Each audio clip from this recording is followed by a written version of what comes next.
High বন্ধুরা, তোমরা কেমন আছো? আশা করি ভালো আছো। আমি তোমাদের মাঝখানে একটা কথা শেয়ার করতে চাইছি।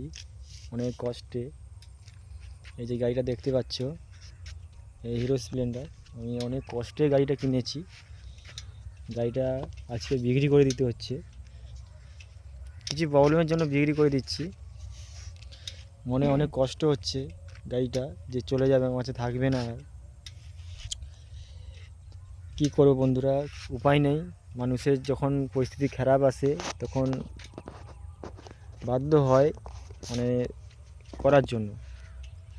তো আমিও বাধ্য হয়ে গাড়িটা বিক্রি করে দিচ্ছি। দেখতে পাচ্ছ গাড়িটা আমি কত কষ্টে গাড়িটা কিনেছি, কত কষ্টে গাড়িটা মডিফাই করেছি, সাজিয়েছি নিজের মনের মতন। তো যে নিচ্ছে সে এবার জানি না কীভাবে রাখবে। তো ভিডিওটা বানালাম তোমাদের মাঝখানে শেয়ার করার জন্য। যদি ভালো লাগে একটা কমেন্ট, একটা শেয়ার, একটা সাপোর্ট করবে প্লিজ, যেন আমি আবার গাড়িটা, এমনি গাড়ি যেন আমি আবার কিনতে পারি। তোমরা সাপোর্ট করো যেন আমি এমনি একটা গাড়ি আবার কিনতে পারি। যদি ভগবান বাঁচিয়ে রাখে তো নিশ্চয়ই আমি একটা গাড়ি কিনবো।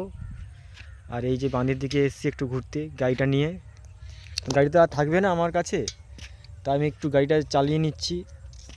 মনটা খুব খারাপ করছে যে গাড়িটা অনেক কষ্টে কিনেছি, আর থাকবে না। বেশি বড় করলাম না ভিডিওটা, এই পর্যন্ত।